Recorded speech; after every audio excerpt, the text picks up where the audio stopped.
우리 이 시간 마태복음 10장 34절 말씀 함께 읽도록 하겠습니다. 내가 세상에 평화를 주러 온 줄로 생각하지 말라. 평화가 아니라 검을 주러 왔노라. 아멘. 오늘 예수는 왜 위험한 사람인가? 세상의 질서를 뒤흔든 하나님의 아들이라는 제목으로 함께 말씀 나누겠습니다. 여러분, 예수님은 결코 안전한 사람이 아니었습니다. 예수님은 위험한 인물이었습니다. 우리가 예수님을 생각할 때 많은 사람들이 예수님 그러면 온유한 분, 선한 분, 사람들에게 위로를 주시는 분으로 생각합니다. 그런데 우리가 복음서를 자세히 읽다 보면 마태, 마가, 누가, 요한복음을 읽다 보면 놀라운 사실 하나를 발견합니다. 예수님은 결코 안전한 분이 아닙니다. 매우 위험하고 급진적인 인물입니다. 예수님은 이렇게 말씀하셨습니다. 내가 평화를 주러 온 줄로 생각하지 말라. 여러분, 이 말은 매우 무서운 말이었습니다.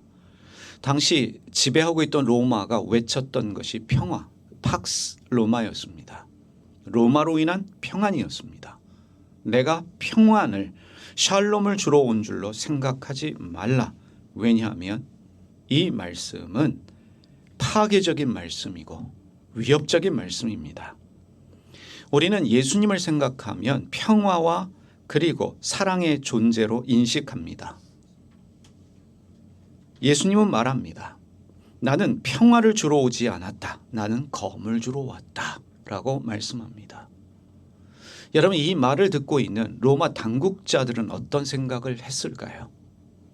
나는 평화가 아닌 칼을 주러 왔다라고 말하고 있습니다. 이 말은 모든 사람을 불편하게 하는 말이었습니다. 예수님은 사람을 편안하게 만드는 존재가 아니라 삶을 뒤흔드는, 체제를 흔드는, 시스템을 뒤흔드는 위험한 존재라는 것을 말하고 있습니다. 나는 평화를 주러 오지 않았다. 나는 검을 주러 왔다라고 말씀하십니다. 예수님은 당시에 종교 권력을 뒤흔든 분이었습니다. 예수님 당시에 가장 강력한 권력은 사실은 정치 권력이 아니라 성전 권력이었습니다. 종교 세력이었습니다. 성전을 중심으로 이루어진 권력이 당시 최고의 권력이었습니다. 성전은 단순히 예배드리는 종교 공간이 아니었고 종교와 경제 그리고 정치까지 연결된 거대한 권력의 중심이었습니다. 오늘 한국의 대형 교회가 그러하지 않습니까? 대형 교회를 중심으로 경제적인 이득들을 이루는 사업이 진행되고 있고 정치인들도 표를 위해서는 대형 교회에 고개를 숙일 수밖에 없는 것이 오늘 한국 교회의 현실인데 그러한 현실과 예수님 당시의 성전 세력은 다르지 않습니다. 성전의 지배계급이라 말할 수 있는 제사장들은 상당한 종교적 권위를 가지고 있었고 성전에서 이루어지고 있었던 제사, 헌물, 환전, 재물 판매들을 통해서 막대한 경제적 이익이 오가는 구조가 형성되어져 있었습니다. 성전하면 하나님이 계신 곳, 하나님을 만나는 장소이지만 동시에 거대한 종교 시스템이 작동하는 공간이었습니다. 눈에 보이지 않는 권력이 움직이는 공간이 바로 성전이었습니다. 일전에 우리가 TV를 통해서 보았습니다. 한국의 대형교회 목사님이 가지신 비자금이 수백억 원이다. 교회 목사님이 수백억 원의 비자금을 가져도 괜찮은 곳 어떻게 생각하십니까? 지금도 그러한데 예수님 당시에 성전에서 있던 종교 지도자들은 어떠한 권력과 부를 가지고 있었는지 우리가 감히 상상할 수 있습니다. 그런데 예수님께서 어느 날 성전에 들어가셨습니다. 예수님께서 매우 충격적인 행동을 하셨습니다. 성전에서 장사하던 사람들의 상을 뒤엎고 환전상들의 그 자리를 내어 쫓으셨습니다. 그리고 이렇게 말씀하셨습니다. 내 집은 기도하는 집이라 일컬음을 받을 것인데 너희는 강도의 소굴로 만드는도다. 하나님을 만나고 하나님을 예배하는 그 성전이 강도의 소굴이 되었다. 지금은 어떠할까요? 정말 우리는 교회를 통해서 하나님을 만나고 예수님을 배우고 있을까요? 아니면 강도들, 누군가를 착취하는 강도의 소굴은 되지 않았나 우리 자신을 성찰할 필요가 있습니다. 교회도 얼마든지 강도의 소굴이 될 수 있다는 말씀입니다.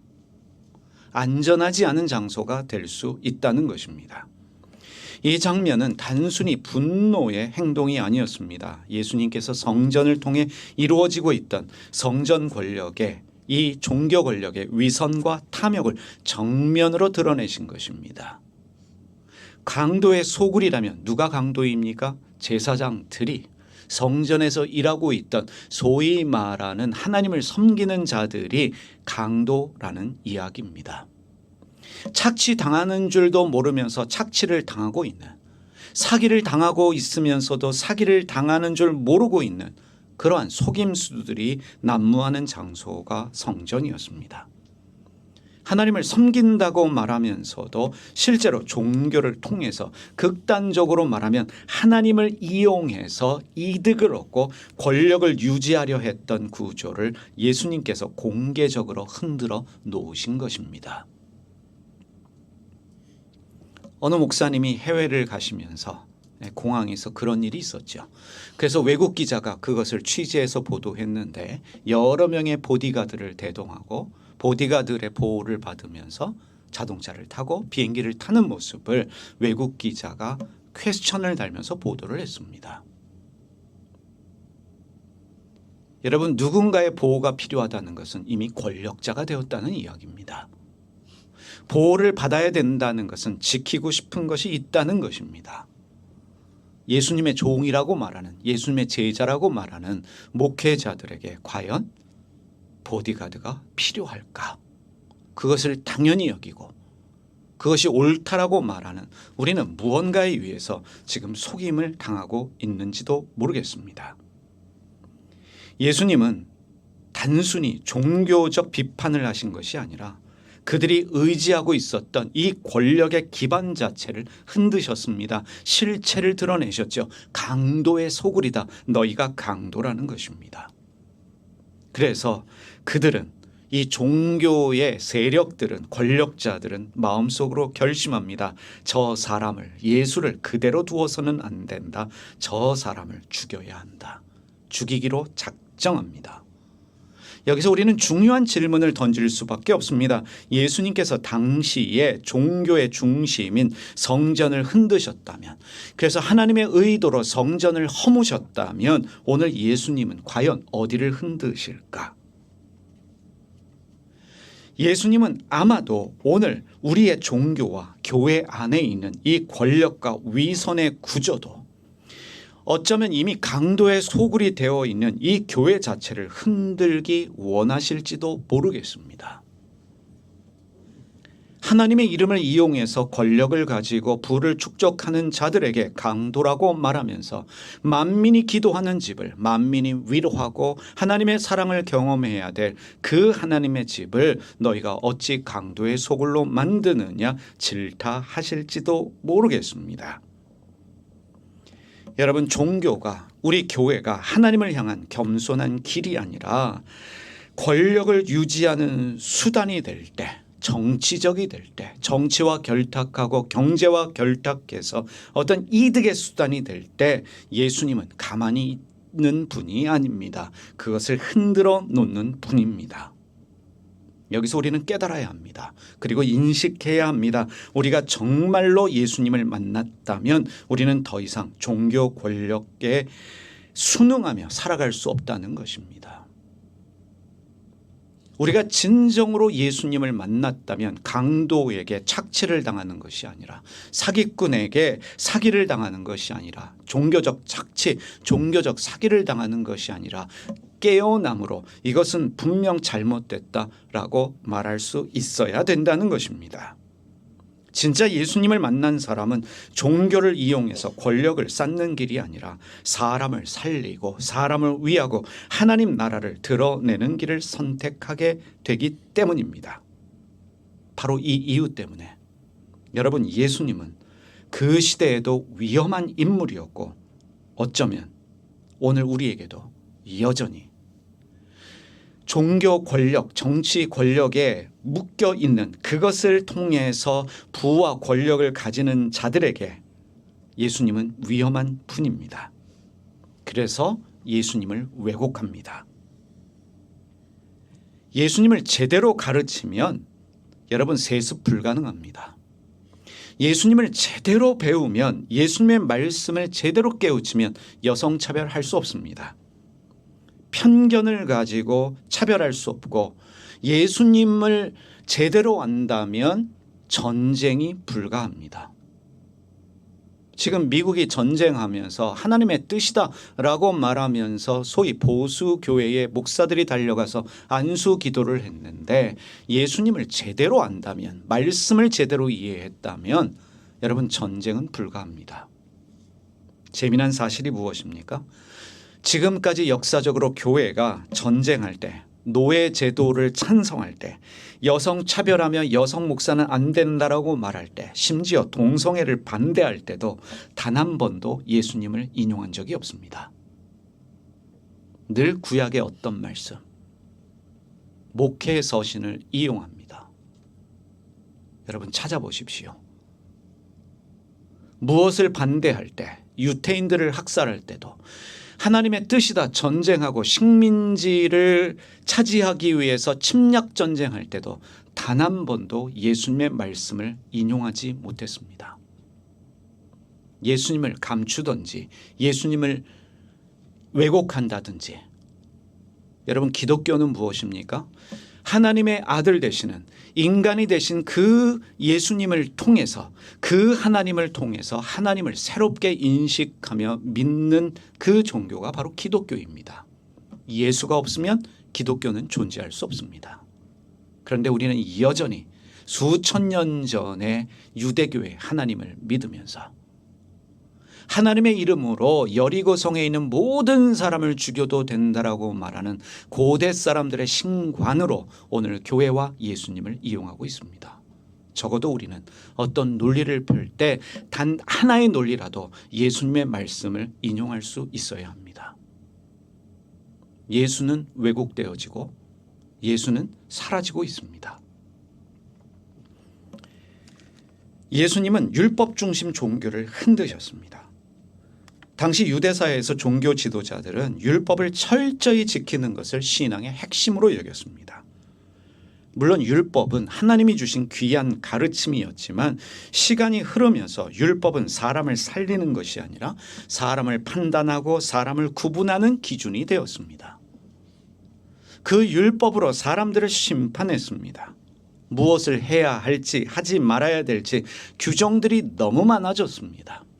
안식일에도 하지 말아야 될 일들이 수백 가지였습니다. 종교는 점점 엄격한 규칙의 체계가 되어져 갔습니다. 그러다 보니 사람들을 위하시는 하나님의 사랑보다는 규칙 적는 것에 더 집중하게 되었습니다. 이것을 지키지 않으면 하나님의 벌이 있다, 저주가 있다, 이런 식으로 심판하시는 하나님으로 이해하게 되었고, 규칙을 잘 지키는 사람, 목숨을 걸어서라도 그 율법을 지키는 사람만이 구원받을 수 있다라고 하는 잘못된 인식을 가지고 있었기 때문에 하나님이 인간이 되셔서 이 세상에 오셨고 이 구조를 정면으로 흔드셨습니다. 안식일은 사람을 위하여 있는 것이다.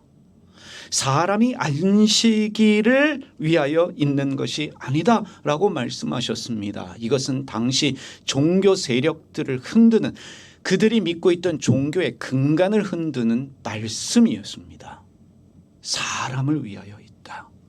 모든 것은 사람을 위하여 있다. 돼지고기를 먹고 안 먹고가 중요한 것이 아니라 이 돼지고기는 사람을 위하여 주신 것이다. 말씀을 시대에 맞게 재해석하신 것입니다.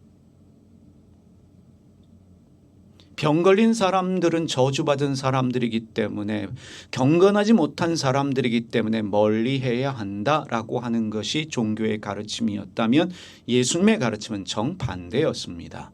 사랑이 모든 것을 덮는다.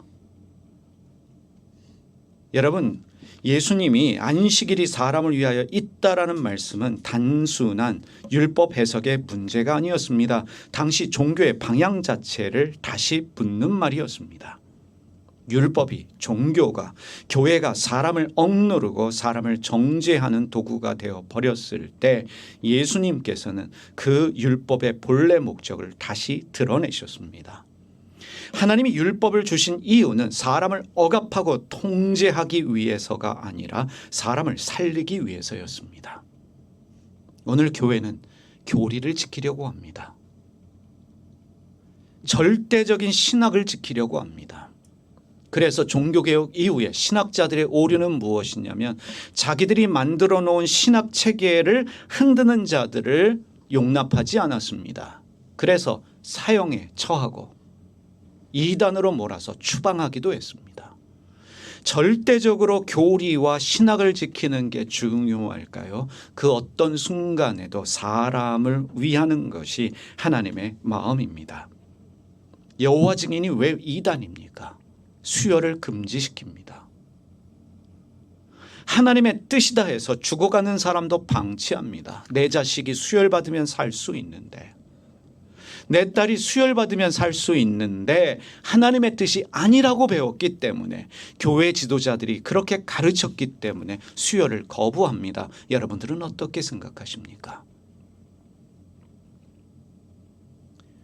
왜 우리 교회에 그런 질문을 하겠습니까? ADHD 가진 사람도 교회 와도 됩니까?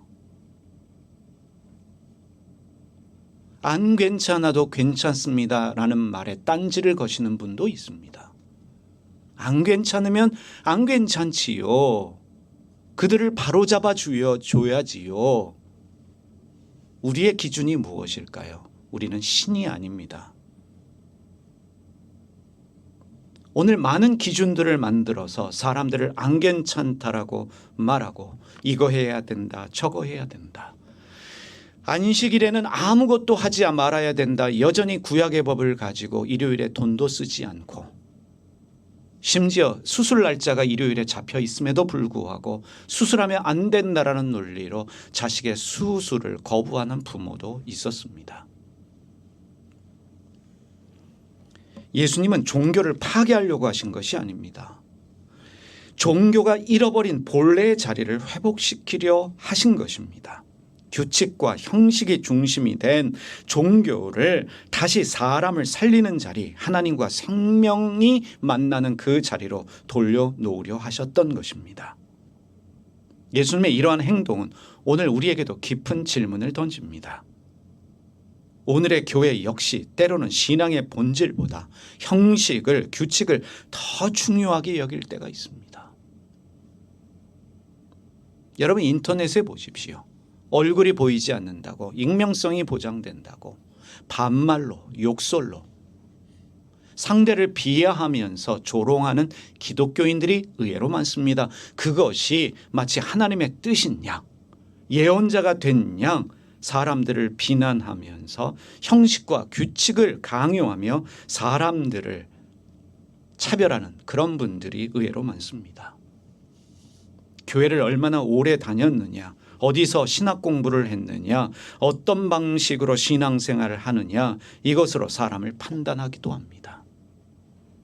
이런 분도 있어요. 나는 영을 보는 눈이 있어 라고 하면서 영적으로 판단합니다. 아이가 어떤 어려움을 겪고 있으면 그렇게 말씀하시는 목사님도 있죠. 귀신 들려서 그래. 그래서 예배 시간에 떠드는 아이, 불안한 아이들을 귀신 들린 사람으로, 부모가 기도 안 하니까 그렇지 라고 말합니다. 불자가 상담한다고 우리 교회를 비난하는 분도 있습니다. 어찌 불자가 하는 헌금을 받을 수 있느냐라고 하는 분도 있습니다. 그분들은 돈이 남아 돌아서 그럴까요? 절대로 아니에요. 사람을 살리려는, 사람을 위하려는 우리 교회의 마음이 자비의 마음인 줄 알기 때문에 내 커피값을 줄여서 이 교회를 위해 헌금합니다. 여러분들은 어떻게 생각하십니까? 상처받은 사람도, 우울증이 있는 사람도 얼마든지 교회에서 지도자가 될 수 있습니다. 저는 헨리 나운이 했던 그 말, 상처받은 치유자라는 말을 너무나 좋아합니다. 상처가 있기 때문에 누군가의 상처를 보다듬을 수 있는 것이 교회이고, 그 상처마저도 귀하게 여기고 존중할 수 있는 것이 예수님의 마음 아니겠습니까? 오늘 종교는 사람 위에 군림하려고 합니다. 나는 영을 볼 줄 알아, 나는 주의 종이야 라고 말합니다. 어떤 똑똑한 분이 목사님에게 물었습니다. 목사님은 주의 종이지요? 난 주의 종이지, 난 주님의 자녀인데요. 그 말인즉슨 종은 자녀에게 잘해야 되지 않겠습니까? 그러다가 혼나고 목사님과 관계가 끝났다라고 얘기를 합니다.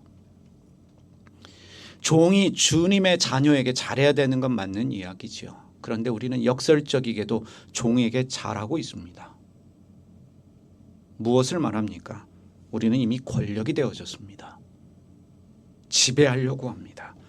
사람들을 이용해서, 사람들을 통해서 나의 권력과 부를 가지려고 하는 강도의 소굴로 우리가 가고 있는데, 착취당하고 있는 줄도 모르고 착취를 당하는 이 어리석음을 우리는 깨어나야만 합니다. 그래서 우리는 진짜 예수를 만나게 되면 더 이상 형식만 남은 종교에 머물 수가 없습니다. 규칙 지키는 게 중요한 것이 아니라 상처받은 사람들을 살리고 그들을 품어주고 무너진 사람들을 일으키는 생명의 신앙으로 우리가 나아가야 합니다. 그런 질문 없어져야 되지 않겠습니까? ADH도 교회 가면 받아주나요? 나 우울증 약 처방받고 있는데, 정신과 다니고 있는데 그 교회 가서 상담받아도 되겠습니까? 이런 질문들이 없어야 되지 않겠습니까? 예수님은 사회 질서를 뒤흔드셨습니다. 예수님이 당시에 누구와 식사하셨습니까? 세리, 창녀, 병자, 가난한 사람들이었습니다. 당시 사회에서 가장 낮은 자리의 사람들이었습니다. 세리는 로마 권력과 결탁해서 동족의 세금을 착취하던 나쁜 사람들, 그래서 유대 민족에게 배신자로, 죄인 중에 죄인으로 여겨졌고, 창녀, 몸 파는 여자 어떠했겠습니까? 병자들, 종교적으로 부정한 사람들이었습니다. 가난한 사람들, 지난 시간에 말씀드렸지만 역시 사회 주변부로 밀려나 죄인으로 취급받던 사람들이 가난한 사람들이었습니다. 당시 지도자들, 종교인들은, 사회 중심의 권력자들은 이런 사람들과 거리 두는 것이 당연하다라고 여겼습니다. 그래서 종교적인 이유로 이들을 거부했던 것입니다. 밥도 같이 먹지 않았습니다. 당시 사람들이, 권력자들이 예수님을 향해 어떻게 말합니까? 세리와 죄인의 친구다. 이 말은 절대 칭찬이 아니었습니다. 비난이었습니다. 종교적으로 거룩한 사람이라면, 오늘로 이야기하면 거룩한 목사라면 절대로 그런 사람들과 함께 어울리지 말아야 된다라고 사람들은 생각했습니다. 나는 거룩하기 때문에 나에겐 가까이 오지 마. 내가 너를 멀리하는 이유는 하나님이 원하시기 때문에, 나의 거룩함을 지키기 위해서 너와 가까이 할 수 없다는 것입니다.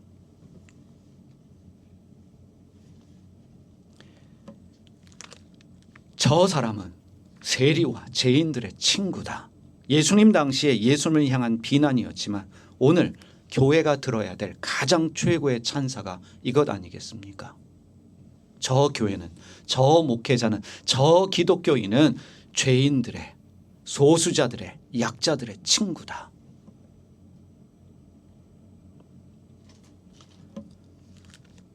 동성애자도 얼마든지 교회에 올 수 있습니다. 이 메시지 때문에 제가 여러 번 들었던 질문 중에 하나가 이것입니다. 혹시 게이십니까?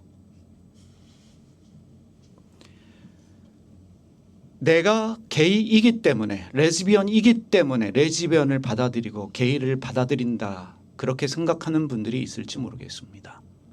그냥 친구가 되는 거예요.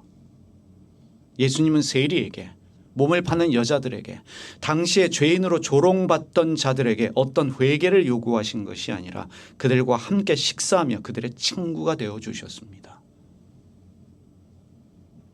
예수님은 절대로 그들과 거리를 두지 않으셨습니다. 함께 앉아 식사를 했습니다. 당시 식사는 단순히 음식을 먹는 것이 아니라 관계와 공동체에 속한 사람임을 인정하는 중요한 행동이었습니다. 밥을 같이 먹으면 인정받는 것이고 밥을 같이 먹으면 친구가 되는 것입니다. 우리 교회의 친교가 그래서 중요합니다. 예수님은 식탁을 통해서 사회가 만들어 놓은 경계를 허물어뜨리셨습니다. 우리 교회가 그렇게 하고 있습니다. 누구든지 와서 함께 밥 먹을 수 있는 공동체, 우리 교회입니다. 왜 예수님은 어찌 보면 노골적으로 의도적으로 죄인들이라고 여겨지는 사람들과 식사했을까요? 예수님은 하나님의 사랑이 인간이 만들어 놓은 경계에 갇히지 않는다는 것을 알고 계셨기 때문입니다. 하나님이신 그분은 인간이 만들어 놓은 모든 경계를 허무셨습니다. 중요합니다. 오늘 교회가 만들어 놓은 경계는 절대 하나님이 만들어 놓은 경계가 아닙니다. 목사님이 말했기 때문에, 신학자가 말했기 때문에, 교단 총회가 결정했기 때문에 그게 하나님의 뜻인가? 절대로 아니올시다입니다. 하나님은 사랑입니다. 하나님의 사랑은 경계를 허무십니다. 하나님은 깨끗한 사람들만 사랑하시는 분이 아니라 상처 입고 밀려난 사람들까지도 품으시는 분입니다. ADHD면 어떻습니까? 자폐면 어떻습니까? 우울증이 있으면 어떻습니까? 타종교인이면 어떻습니까? 모든 사람이 하나님의 자녀이고 모든 사람을 품기를 원하시는 그 하나님의 마음을 교회가 가지고 있다면 굳이 경계를 만들 이유가 없습니다. 그 경계가 허물어지는 장소가 바로 식사 자리입니다. 예수님이 왜 위험했습니까? 당시 종교 세력들이 만들어 놓은 그 경계를, 이 사람들은 절대 안 돼라고 말하는 그 경계를 예수님이 허무셨기 때문입니다. 왜 다른 사람들이, 소위 말하는 보수 기독교인들이 우리 교회를 비난합니까? 그들이 만들어 놓은 경계, 이건 안 된다라고 말하는 경계를 우리 교회가 허물고 있기 때문입니다. 저는 감히 말할 수 있습니다. 하나님이 원하시는 일은 경계를 만드는 일이 아니라 경계를 허무는 일입니다. 오늘 한국교회는 누구와 함께 식탁에 앉아 있습니까?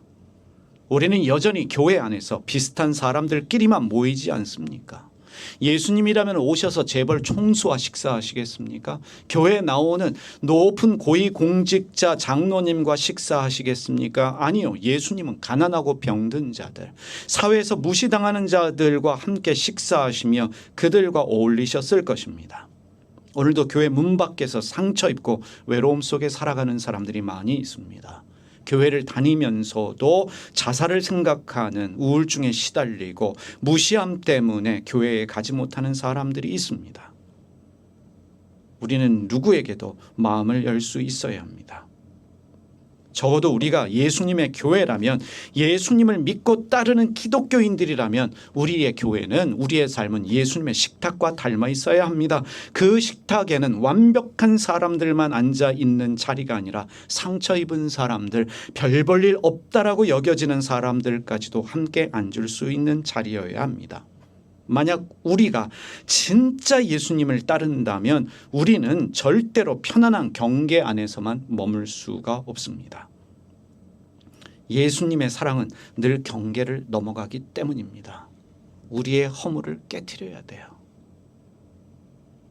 바로 그 이유 때문에 예수님은 그 시대에도 사회 질서를 흔드는 분이었고, 오늘 우리에게도 다시 한번 말씀드리지만 예수님을 제대로 배우면 마태, 마가, 누가, 요한복음에만 기록되어져 있는 예수의 삶과 말씀을 제대로만 이해해도 여러분, 우리의 삶은 전환되어집니다. 교회는 달라질 수밖에 없습니다. 그러나 예수님을 제대로 가르칠 수 없습니다. 왜냐하면 예수님은 위험한 인물이기 때문에 그렇습니다. 예수님의 복음이 제대로 들어가면, 지금 교회가 복음 하는데 복음이 무엇입니까? 왜곡했어요. 여러분, 지금 우리가 믿는 예수는 여기에 머뭅니다. 기도 끝자리에 들어가는 분, 우리의 기도를 받아서 하나님께 전달하는 분, 캐톨릭이요. 성모 마리아께 기도해서 성모님 이 기도를 예수님께 전달해 주시오 라고 하는 것처럼 오늘 교회는 우리의 기도를 예수님께 드려서 예수님이 하나님께 드리는 정도의 수준으로 예수님을 믿고 있다는 사실입니다. 나의 죄를 위해서 제물이 되셔서 십자가의 죽음으로 말미암아 나의 모든 죄를 사하여 준 어린 양 정도로 예수님을 믿고 따르는 분들이 의외로 많아요. 이해가 되십니까? 여러분이 모태신앙이지만 10년, 20년, 30년 교회 다녔지만 여러분들의 예수는 어떤 분입니까? 나의 기도를 하나님께 올려드리는 중보자 되시는 예수, 나의 죄를 위해서 십자가에 죽은 어린 양 되는 그 예수를 뛰어넘는, 당시의 종교를 흔들고 사회를 뒤흔들었던 파격적이고 파괴적이며 위험한 인물이었던 그 예수님의 말씀과 삶이 여러분 안에 있습니까? 우리가 예수님의 말씀과 삶에 사로잡히면 우리도 예수님과 같은 삶을 살 수밖에 없습니다. 예수님은 당시 가족 중심 사회를 넘어서는 공동체를 지향하셨습니다. 예수님 당시에 가족은 너무 중요했습니다. 사람의 정체성이 가족 안에서 형성되었고 가정은 보호와 안전의 중심이었습니다. 모든 것이 가족 중심이었습니다. 혈연이라고 하는 것은 삶의 가장 강력한 연결이 되었습니다. 어느 날 예수님의 어머니와 형제들이 예수님을 찾아왔습니다. 여러분 아시지요? 예수님의 가족조차도 예수님을 뭐라고 했습니까? 미쳤다라고 했습니다. 예수님의 가족조차도 예수님을 이해하지 못해서 예수님을 미쳤다고 했습니다. 어머니와 형제들이 찾아왔을 때 예수님은 뜻밖의 말씀을 하십니다. 누구든지 하나님의 뜻을 행하는 자라야 내 형제요 내 자매요 나의 어머니다 라고 말합니다. 이 말씀을 처음 들으면 급진적입니다. 마치 가족을 부정하시는 것처럼 말씀하는 것으로 이해될 수 있습니다. 그러나 예수님 절대로 가족을 무시하거나 해체하려고 했던 것이 아닙니다. 예수님은 당시에 사람들이 가지고 있었던 가장 강한 경계선인 혈연을 넘어 더 넓은 공동체를 말씀하고 계셨습니다. 예수님의 말씀을 문자적으로만 이해하지 마십시오. 하나님의 뜻을 행하는 사람이 나의 형제요 나의 자매요 나의 어머니다 라고 말하는 것은 하나님의 뜻과 사랑으로 연결되어진 공동체, 바로 하나님 나라라고 말하는 예수님의 공동체를 말씀하신 것입니다. 가족이 필요 없다가 아닙니다. 가족의 스펙트럼을 확장하신 것입니다. 여러분, 최씨성을 가졌던 이씨성을 가졌던 강씨성을 가졌던 여러분들 나름의 가족 공동체가 있습니다. 그 경계를 허물고 이 가족을 확장하고 있습니다. 우리 교회에 모인 사람들을 우리는 뭐라고 합니까? 가족이라고 이야기합니다. 우리만 가족이 아니라 우리는 모든 사람과 가족이 될 수 있다는 것을 예수님 말씀하십니다. 여러분, 비록 종교가 달라서 불교이고 그리고 무신론자들이 있지만 우리 교회를 생각하고 우리 교회를 위해 헌신하고 헌금하여 주십니다. 저는 그분들을 위해 기도합니다. 나의 가족이라 여기기 때문에 그렇습니다. 제가 이해하는 하나님의 뜻은 단순합니다. 무엇입니까? 사람을 위하여 사는 것입니다. 예수님이 바라보신 공동체는 특정 가족이나 집단에 갇힌 공동체가 아니라 하나님의 뜻을 따르는 사람들이, 이 뜻이 무엇입니까? 사람을 살리고 사람을 위하는 그 마음으로 하나가 되는 형제 자매가 되는 공동체, 바로 예수의 공동체였습니다. 그래서 예수님의 공동체는 가난한 사람들, 병든 사람들, 사회적으로 밀려난 사람들, 심지어 몸 파는 여자까지도 와서는 한 가족이 될 수 있는 공동체였던 것입니다. 혈연을 넘어서는 사랑의 공동체가 열리는 순간이었습니다. 하지만 우리는 이 말씀을 조심스럽게 이해해야 합니다. 예수님의 말씀을 왜곡했습니다. 누구들이요? 이단들이요, 사이비 집단들이요, 그리고 적지 않은 선교단체들이 이 구절을 이용해서 하나님의 뜻을 따르려면 가족과의 관계도 끊어야 하고 공동체에 대한 절대적인 충성을 해야만 한다. 예수님의 말씀의 왜곡이었습니다. 예수님의 의도는 가족을 끊어내는 것이 아닙니다. 사랑의 범위를 확장하는 것이었습니다. 예수님은 사람들을 가족으로부터 떼어내서 통제하는 우리만의 공동체가 아니라 모든 사람들, 하나님의 뜻을 행하려는 사람들을 불러서 그들을 모두 하나님의 가족 안에 일원으로 삼기를 원하셨던 것입니다. 오늘 우리의 현실에서도 이 말씀은 매우 중요한 질문을 던집니다. 여러분, 왜 교단을 만드는 줄 아십니까? 우리끼리 모이기 위해서 그래요. 우리끼리의 정치입니다. 요즘 그런 생각합니다. 교단이 왜 필요할까?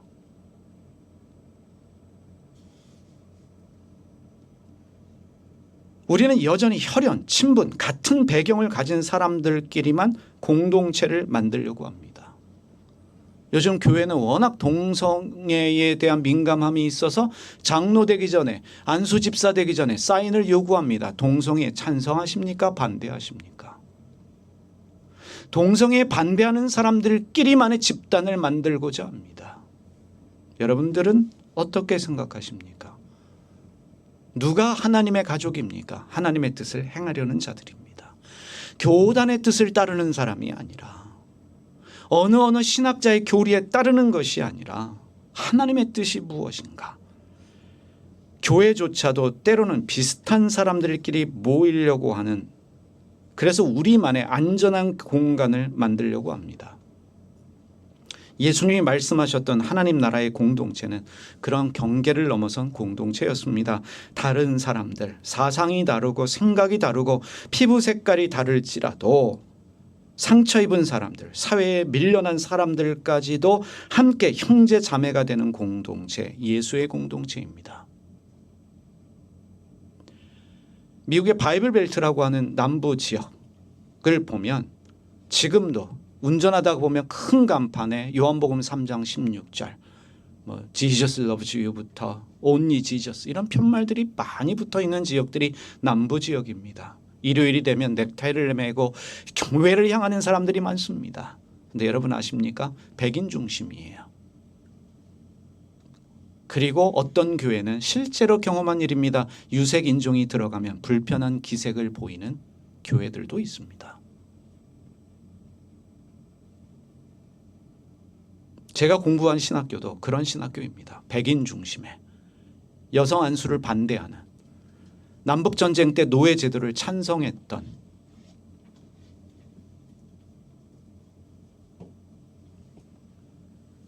그것을 최고라고 말하는 이유가 무엇이겠습니까? 훌륭한 신학자들이 있어서, 훌륭한 교수들이 있어서 최고의 신학교라고 말하지만 정말 최고가 무엇이겠습니까?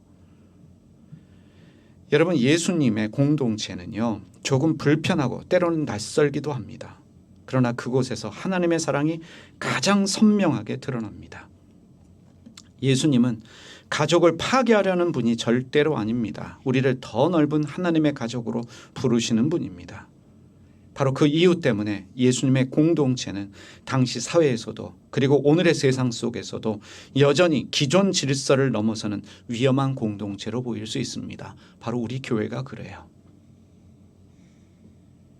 우리 교회를 지지하는 분들도 있지만 우리 교회를 위험하게 생각하는 분들도 있습니다.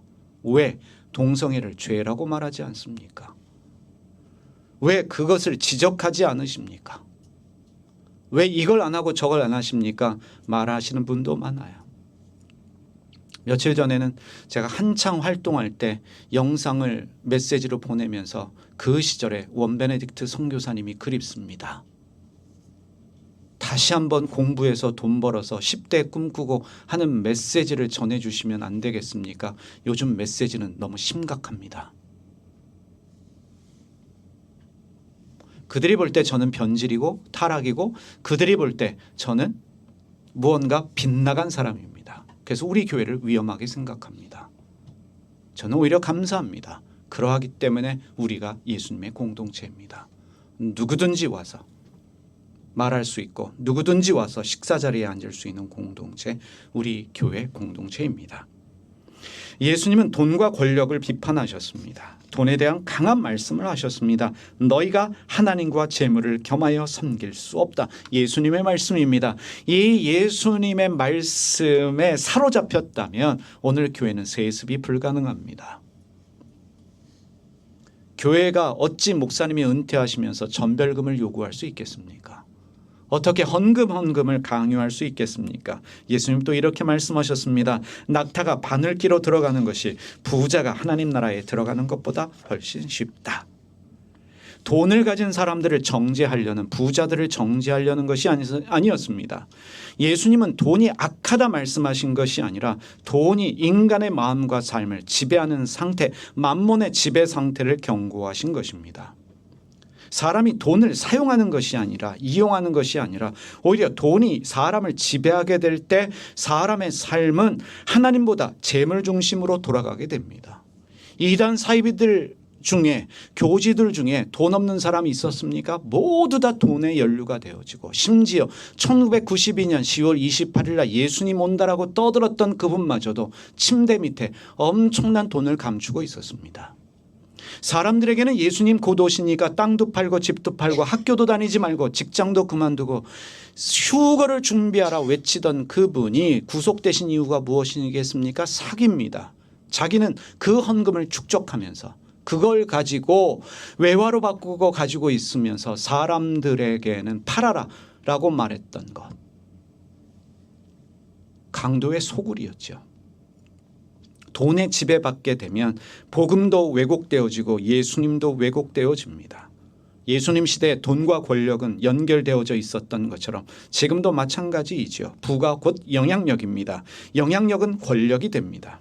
예수님은 그 권력 구조를 꿰뚫어 보셨고, 그래서 하나님 나라와 재물을 동시에 섬길 수 없다 경고하셨던 것입니다. 요즘 스레드에 그거 유행하더라고요. 100억 생기면 뭐 하시겠습니까? 몇 사람들이 100억 생기면 뭐 하겠다라고 했어요. 어느 한 분이 감동적인 이야기를 해서 제가 은혜를 받았습니다. 제일 먼저 영광장로교회 11조 하겠다. 그래서 제가 그분 위해서 기도하고 있어요. 하나님 100억 벌게 해주십시오. 벌 것 같아요. 그랬더니 또 한 분이 저에게 토스를 하면서 목사님은 100억 생기면 어떻게 하겠습니까? 쓰고 싶은 글이 있었지만 곧바로 지우고 이렇게 썼습니다. 목사가 100억 생기면 큰일 난다. 대신 우리 교인들이 100억 생기도록 기도하겠다. 그래서 그때부터 기도가 하나님 100억을 우리 교인 숫자에게 골고루 나눠주셔서 주시고, 여러분들이 돈 벌면 가만히 있겠습니까? 제 컴퓨터도 바꿔주고 차도 사주시고 다 할 거기 때문에 저는 그것만 바라봐도 돼요. 무엇을 말하는 것입니까? 예수님은 돈의 지배를 받지 말라는 것이었습니다. 우리가 교회에 헌금하는 이유도 그거예요. 저는 이제 교회에서 친하게 지내는 사람들, 자주 오고 밥도 같이 먹는 사람들에게 이야기하는 것이 헌금해라. 그 헌금의 목적이 교회가 재정이 부족해서가 아니라 그 헌금을 통해서 재물에 지배받는 것들을 끊어낼 수 있다. 그래서 돈을 이용해라. 그 목적으로 우리가 헌금을 가르치는 것입니다. 여러분, 우리는 하나님을 섬기고 있을까요? 아니면 재물의 논리에 끌려 살고 있나? 돈에 목숨 걸지 마라. 이 질문 때문에, 이 메시지 때문에 불편해했던 사람들이 심각하게도 신기하게도 당시의 제사장들이었습니다. 오늘로 이야기하면 목사님들이 하나님을 섬긴다라고 말하는 분들이 예수님의 메시지를 불편해해서 그분을 죽이고자 했던 것입니다. 예수님을 따르는 교회는 그래서 여전히 불편하고 위험한 메시지가 됩니다. 여러분 아시지요? 정말로 가난하고 낮은 자를 품으려고 했던 분들을 오히려 이단으로 몰아서 생매장하려는 사회가 대한민국입니다. 약자와 소수자들을 위해서 사역하셨던 목사님 임보라라는 목사님이 계십니다. 마음고생을 얼마나 하셨으면 너무 젊은 나이에 세상을 떠나셨어요. 한국교회는 그분을 이단으로 몰았습니다. 왜냐하면 절대로 한국교회 다른 목사님들이 하지 못할 일을 했고 메시지를 전했고 실제로 품었습니다. 불편하면 이단으로 몰고 불편하면 적으로 모는 이 논리는 절대로 예수님의 논리가 아닙니다. 교회는 돈을 섬기는 것이 아니라 우리 주님 되시는 예수님을 섬기는 곳이기 때문에 흘려보낼 수 있어야 하고 욕심 부리지 말아야 합니다. 그래서 예수님이 십자가에 죽으셨습니다. 여러분, 정직하게 얘기하면 예수님이 십자가에서 죽으신 것이 아니라 죽임을 당하셨습니다. 마치 이단 사이비로 몰아서 죽이는 것처럼, 화형에 처하는 것처럼 예수님을 결국에는 죄인으로 몰아서 예수님을 죽여버렸습니다. 이것은 단순한 종교적인 이야기가 아닙니다. 역사적으로 보면 십자가는 종교적 형벌이 아니었다는 사실입니다. 여러분, 로마 시대에 로마는 십자가형을 통해서 자기들의 체제를 유지하기 원했습니다. 예수님 옆에 달렸던 자들은 강도가 아닙니다. 이스라엘의 독립을 위해 싸우던 독립군들이었습니다. 로마에 저항하던 세력에게 내려졌던 최고의 형벌이 십자가 형벌이었습니다. 강도짓했다고 도둑질했다고 십자가 형벌에 처하지 않습니다. 체제의 반환은 우리가 일제시대로 얘기하면 독립운동하는 자들에게 내려졌던 형벌이 십자가형이었습니다. 정치적으로 체제적으로 위협하는 자들에게 적용되었던 형벌이 십자가였습니다. 로마는 십자가 처형을 통해서 사람들에게 공포감을 심어주고 제국의 질서를 거스리는 자들에게 어떠한 결과가 있을지를 보여주기 원했어요. 한꺼번에 2,000명을 십자가에 매달아 죽이기도 했습니다. 한꺼번에 2,000명을 십자가에 달았다고 생각해 보시기를 바랍니다. 예수님 십자가 위에 유대인의 왕이다라고 하는 것은 찬사가 아니었습니다. 일종의 죄목이었습니다. 죄목을 써붙인 거예요. 유대인의 왕, 반란자라는 것입니다. 왜냐하면 유대인은 왕이 있을 수 없어요. 여러분, 일제시대인데 왕을 복원시키려고 한다? 이건 반란이지요. 체제 위협입니다. 로마의 시각으로 보면 예수님은 단순한 종교 지도자가 아니라 정치적으로도 위험한 인물이었습니다. 왜? 하나님 나라, 지금 우리는 하나님 나라를 신학적으로 교리적으로 종교적으로 이해하지만 예수님 당시에 킹덤이라고 하는 것은 로마 제국에 반하는 또 다른 나라였습니다. 하나님 나라를 선포하고 새로운 왕의 통치를 말하면서 기존의 권력의 위선을 드러내는 예수님의 메시지, 로마 제국의 입장에서도 결코 받아들일 수 없는 충돌의 메시지였습니다.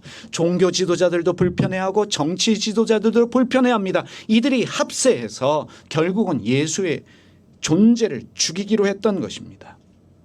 그래서 여러분, 로마 권력은 예수님을 단순히 종교 세력으로 종교 지도자로 보지 않았다는 것입니다. 예수님은 체제를 흔드는 위험한 인물이었습니다. 결국 십자가라는 처형 방법을 그들이 선택해서 예수님을 십자가에 못 박았습니다. 예수님을 십자가에 못 박았습니다. 당시 권력의 승리였습니다. 로마 제국의 승리였고 대제사장과 제사장 종교 세력의 승리였습니다. 바로 여러분, 권력자들은, 세상의 권력자들은 돈과 그리고 권력으로 자기들의 체제를 유지하고자 합니다. 세상은 힘이 있으면, 돈이 있으면, 권력이 있으면 영향력을 가질 수 있고 질서를 유지할 수 있다라고 말합니다. 여기서 우리가 주목해야 될 방식이 예수님의 방식입니다. 예수님은 사랑과 희생으로 다른 길을 보여주셨습니다. 십자가는 예수님을 제거하려는, 없애려는 권력의 결정이었지만 동시에 하나님의 방식이 드러나는 자리이기도 했습니다. 하나님의 방식이 바로 십자가입니다. 여러분, 귀신 쫓을 때 십자가 들고 예수님의 이름으로 명령하노니 뭐 좀비야 물러가라, 사탄아 물러가라, 그게 전부가 아닙니다. 십자가를 통해서 하나님 나라의 방식을 이해해야 합니다. 예수님의 방식은 절대로 폭력이 아니었습니다. 그것을 깨달았던 위대한 인물 중에 하나가 간디였습니다. 왜 그가 비폭력으로 나갔습니까? 예수님의 말씀에 감동받았기 때문에 그렇습니다. 넬슨 만델라가 왜 끝까지 비폭력으로 저항했습니까? 예수님 말씀 때문에 그랬습니다. 예수님의 삶과 메시지는 그 시대의 종교 권력, 정치 권력을 모두 불편하게 했습니다. 예수님 뜻대로 살면 정치 권력이 불편해합니다. 종교 권력이 불편해할 수밖에 없습니다. 그 이유 때문에 예수님은 십자가에서 죽어야만 했습니다. 우리 교인 중에 한 명이 최근에 무슨 힘든 일이 있어서 고소할래요, 고발할래요 라고 하길래 하지 마 그랬습니다. 예수님의 방식은 절대 고소 고발이 아니기 때문에 그렇습니다. 예수님 하지 말라고 말씀하셨습니다. 세상 권력자들에게, 지배자들에게 판단을 맡기지 마라. 사랑과 희생, 차라리 배신당하고 억울하면 배신당함을 당하고 억울함을 당하라. 이게 예수님의 방식이에요. 이런 예수님의 말씀을 이해하면 교회가 소송할 수 있겠습니까? 지금 대한민국 법원에 걸려있는 교회 관련 소송이 몇 건이나 되는 줄 아십니까? 엄청납니다. 교인들의 피땀 어린 헌금을 가지고 대한민국 사법체계를 먹여 살린다라는 이야기도 있을 정도입니다. 여러분, 예수님은 단순히 착한 말씀을 하시는 것이 아니라 세상이 당연하게 여기던 질서와 권력을 사랑으로, 희생으로 뒤흔들어 놓으셨기 때문에 위험한 사람이었던 것입니다. 예수님은 절대로 폭력을 사용하지 않으셨습니다. 군대를 동원하지 않으셨습니다. 만들지도 않으셨습니다. 정작 나는 칼을 주러 왔노라 말씀하셨지만 칼을 들고 싸우지 않으셨습니다. 예수님의 칼이 무엇입니까? 나의 고집과 아집, 나의 교만을 끊어내는 칼, 그것을 우리에게 주신 것입니다. 예수님의 삶을 보면 세상을 뒤집을 만한 어떤 정치적 힘이나 무력을 사용하신 흔적도 없습니다. 그러나 아이러니컬하게도 예수님은 당시 사회에서 가장 위험한 인물이 되었습니다. 왜요? 예수님은 사랑을 끝까지 밀어붙였기 때문입니다. 예수님은 사람들에게 이렇게 말씀하셨습니다. 너희 원수까지도 사랑해라. 가난한 사람들을 돌보라고 말씀하셨습니다. 위대한 말씀이 무엇입니까? 지극히 작은 자 하나에게 한 것이 곧 나에게 한 것이라. 마지막 심판 때에 이런 일이 있을 것이다. 저는 주님을 섬긴 적이 없어요. 아니야. 네가 가난한 자들 찾아갔을 때 그거 나에게 한 일이야. 병든 자에 찾아가서 돌봤을 때 그게 나에게 한 일이야. 이 말이 맞다면 여러분, 지금 우리 교회에 십시일반 헌금하는 불자들 누구에게 한 것입니까? 예수님께 한 거예요. 우리가 주여 주여 불렀습니다. 나 너희들 도무지 몰라. 왜? 내가 병들었을 때 나 찾아온 적이 없거든. 언제 주님이 병드셨습니까? 이것을 깨달은 사람이 톨스토이죠. 주님은 언제나 가난하고 낮은 자로 우리를 찾아오신다. 여기서 우리는 복음을 깨닫게 됩니다. 이 말씀은 단순히 도덕적인 교훈이 아니라 세상이 돌아가는 방식 자체를 뒤흔드는 메시지였습니다. 세상은 힘, 경쟁, 이익을 중심으로 움직입니다. 이 사람 이득이 될까 안 될까? 이 사람 우리 교인으로 이득이 될까 안 될까? 주판, 계산기부터 두드립니다. 예수님은 전혀 다른 길을 보여주셨습니다. 원수를 사랑하고 약자를 돌보고 가장 작은 사람을 존귀하게 여기는 삶을 살아라. 그렇게 삶을 보여주셨고 우리에게도 요구하십니다. 그래서 예수님의 사랑은 단순한 감정이 아니라 기존 질서를 뒤흔드는 힘을 가지고 있습니다. 여러분 알고 계시지요? 성도 50명도 안 되는 이 교회가 지금 적어도 스레드판에서는 뒤흔들고 있습니다. 도대체 이 교회는 어떤 교회지? 도대체 이 교회는 어떻게 되려고 이렇게 하나? 심지어 우리 교회가 3개월 안에 문 닫는다. 자기 손가락을 건 사람도 있어요. 손가락을 잘랐는지 안 잘랐는지는 모르겠습니다. 상식적으로 안 된다는 것이지요.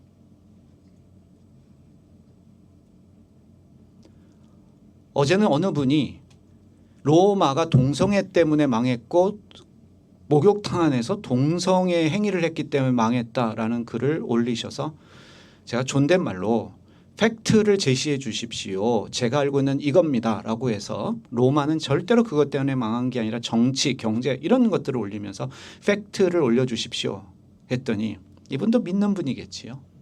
네가 알아서 해. 저는 존댓말로 네가 알아서 해. 그러더니 얼마 뒤에 어디서 기사 하나를 캐치해서는 네가 원하는 거다. 어떤 논리와 근거로 우리 교회를 흔들고 우리 교회가 불편합니다. 그런데 저는 확신합니다. 적어도 우리 교회에서 잘하고 있는 것은 예수님의 사랑입니다. 우리가 신학적으로 교리적으로 문제가 있을지 모르지만 분명한 것은 우리에게는 그 예수님의 사랑이 자라고 있다는 것입니다. 여러분, 예수님의 사랑이 실천되어지면 세상이 흔들립니다. 그래서 우리는 다시 묻게 됩니다. 예수는 누구입니까? 여러분에게 예수님은 누구입니까? 예수님은 단순한 종교 지도자, 신적 존재가 아닙니다. 사람들에게 위로 주고 그리고 어떤 도덕적인 교훈을 주는 교사도 아닙니다. 예수님 당시에 종교 권력과 사회 질서를 뒤흔들기 위해 이 세상에 오셨던 하나님이셨습니다. 그 하나님이 여러분에게는 누구입니까? 서두에 말씀드렸지만 기도 끝에 예수님의 이름으로 기도드렸습니다. 그래야만 하나님께 드려지는 기도를 한다라고 생각하는 나의 기도를 전달해 주는 중보자입니까? 의외로 외국 분들은 예수님의 이름으로 기도드립니다. 안 하는 분들 많아요.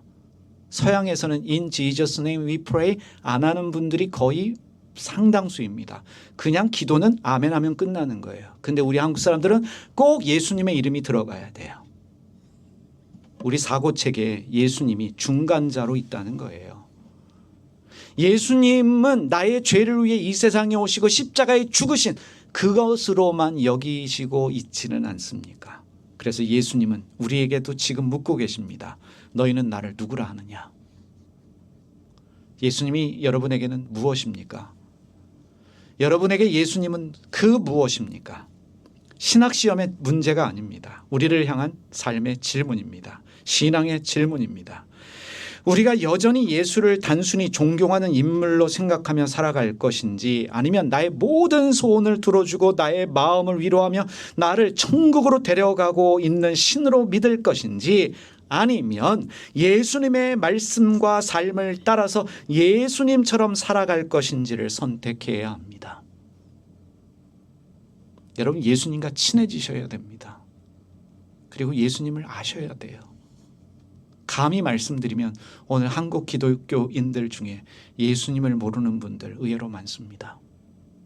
왜곡되어진 예수를 믿고 어떤 논리에서 예수님을 인용하지 못하는 그 어리석음 가운데 우리가 살아가고 있습니다. 그러면 예수를 믿고 교회를 다닌다는 것은 무엇이냐? 예수 믿는다는 것은요, 예수님을 마음에 품고 예수님이 걸어간 길을 나도 조용히 뒤따라가는 것입니다.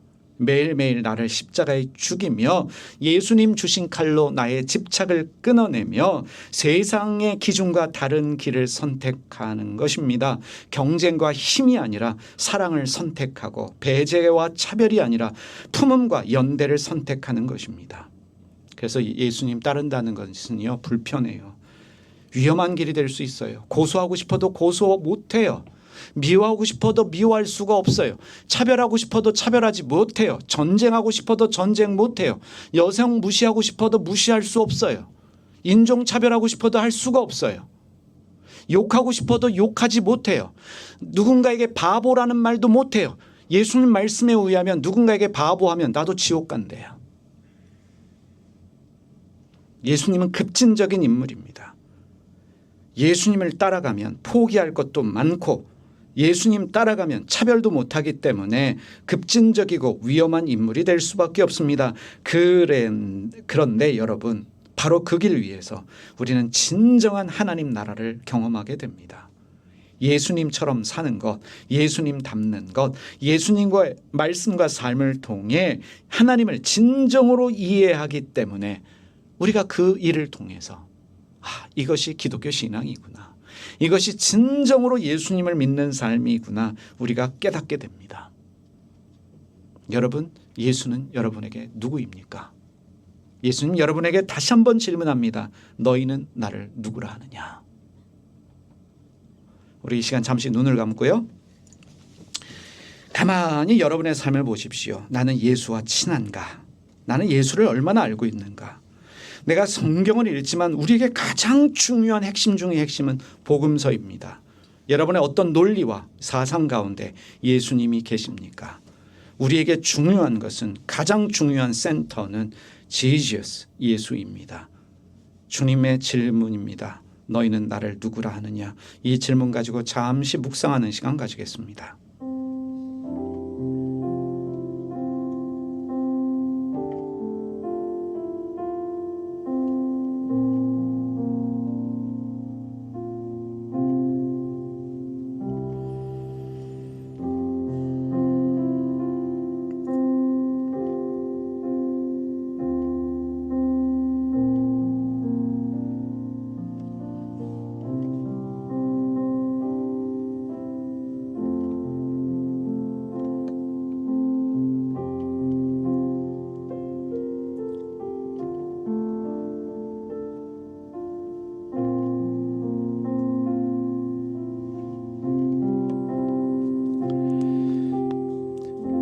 우리 이 시간 다 같이 함께 자리에서 일어나셔서 우리 결단기도 함께 드리도록 하겠습니다.